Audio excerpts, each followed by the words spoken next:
வை பார்ப்போம். எங்களுக்கு இந்த பேரை வச்சதெல்லாம் யார்? நாங்களாக கேட்டோமா? ஐயா ஐயா எங்கள் தெருவுக்கு கண்ணை வைங்க. இப்போ கண்ணகி நகர் இருக்குது, கண்ணகி காலனியா? அது கண்ணகி நகர் தானே. ஏன் ஒருத்தனும் கண்ணகி நகர்னா வேலை தர மாட்டான்? பெரும்பாக்கம் தானே, பெரும்பாக்கம் காலனியா? அது பெரும்பாக்கம் தானே. எப்பா எல்லாம் அக்யூஸ்டாக இருப்பான். எப்படி வந்தது பேர்?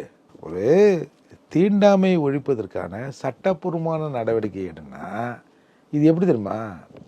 அந்த காலத்தில் காந்தி ஹரிஜன்னார், அப்புறம் தாழ்த்தப்பட்டவன்னா, அப்புறம் ஷெட்யூல் காஸ்ட்டு, அது இது, அப்புறம் தலித்து, அது இதுன்னு சொல்லி ஆதி திராவிடர், பஞ்சமன், அது இதுன்னு சொல்லி கடைசியில் தலித்துன்னு வெளிநாட்டில் காசு வாங்கி திங்கிறதுக்கு ஒரு பேரை சொல்லுங்கிறாங்கல்ல. இவ்வளோ பேர் மாறிக்குத. எங்களை மற்றவர்கள் பார்க்குற பார்வை மாறி இருக்கா? அந்த பார்வையை மாற்றுவதற்கு தானே சட்டப்பூர்வமான நடவடிக்கை எடுக்கணும்.